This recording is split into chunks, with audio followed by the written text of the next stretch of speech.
Hello नमस्कार साथियों, स्वागत है आपका एमएस स्टडी पॉइंट में। दोस्तों, हम भारतीय इतिहास पढ़ रहे हैं और भारतीय इतिहास में अभी हम मौर्य साम्राज्य के बारे में चर्चा कर रहे हैं। पिछली जो दो क्लासें हुई थी उनमें हमने मौर्य साम्राज्य के बारे में सामान्य जानकारी जुटाई थी, यानी चंद्रगुप्त मौर्य। और आज चंद्रगुप्त मौर्य का जो उत्तराधिकारी है बिंदुसार, उसको हम शुरू करने वाले हैं। तो देखो, चर्चा करते हैं बिंदुसार की।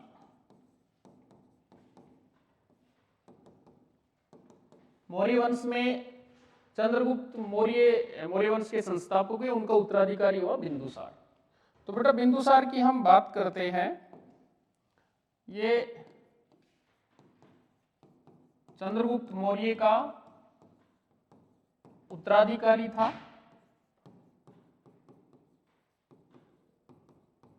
जो 298 बीसी में शासक बना।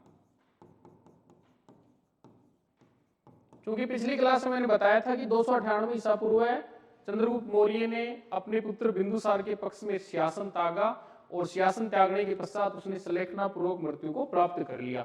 तो 298 ईसा पूर्व बिंदुसार शासक बने। अब जो बिंदुसार है, इनकी हम चर्चा करें तो इन्हें जैन ग्रंथों में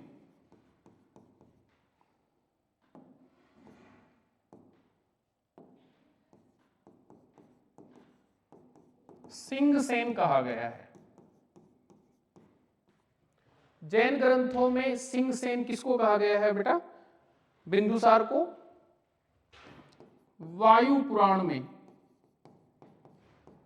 इन्हें वारिसार व भद्रसार कहा गया है। वारिसार या भद्रसार किसमें कहा गया है? वायु पुराण में, क्योंकि वायु पुराण में मौर्य वंश का उल्लेख है। ठीक है। इसके अलावा यूनानी लेखों में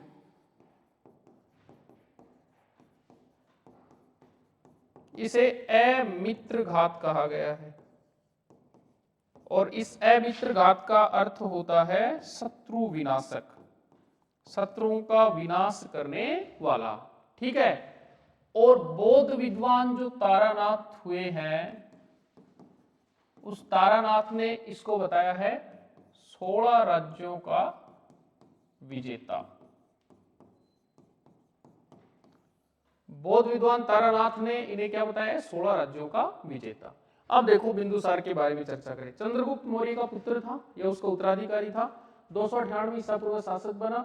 जैन ग्रंथों में सिंहसेन कहा गया है, वायु पुराण में वारिसार भद्रसार कहा गया है, यूनानी लेखों में अमित्रघात या शत्रु विनाशक कहा गया है, और बौद्ध विद्वान तारानाथ ने इन्हें 16 राज्यों का विजेता बताया कि इसने 16 राज्यों को विजय किया था। आगे बढ़ते हैं बेटा। जहां तक बात है बिंदुसार की, ये आजीवक संप्रदाय का अनुयायी था।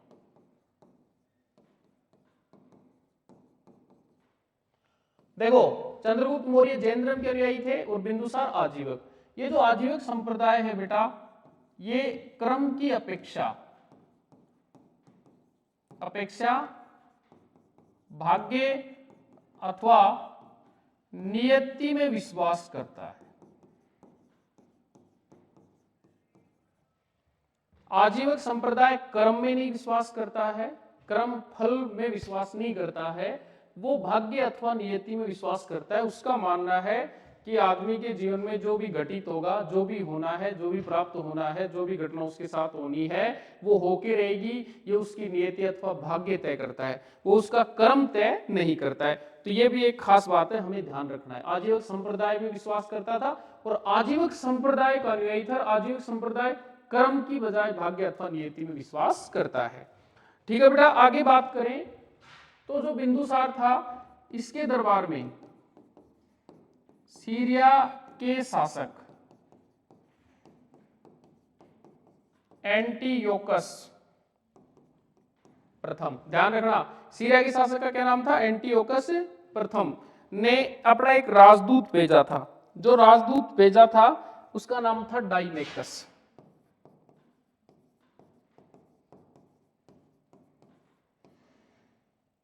अब दोबारा समझो, डाइमेकस राजदूत था किसका?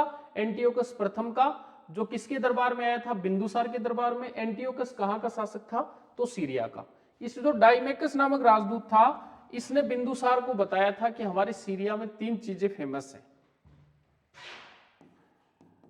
मीठी मदिरा, सूखे अंजीर, अंजीर मेवे हम बोल सकते हैं, ड्राई फ्रूट्स, और दार्शनिक। ठीक है बेटा। एंटियोकस का जो राजदूत डाइमेकस था उसने बिंदुसार को बताया कि हमारे उधर मीठी मदिरा शराब और सूखे अंजीर दार्शनिक फेमस है, प्रसिद्ध है।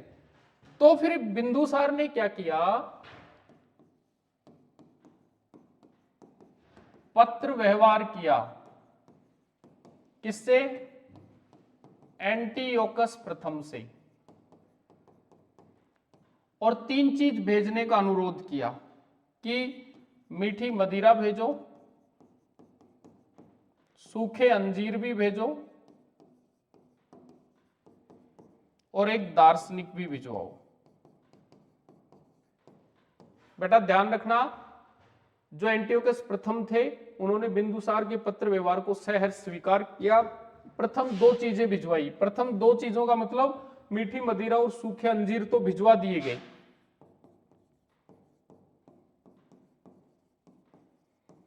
और दार्शनिक के संबंध में यह लिख भेजा था कि जो सीरिया का कानून है, सीरिया का जो कानून है वो दार्शनिकों के क्रय और विक्रय की आजादी नहीं देता है।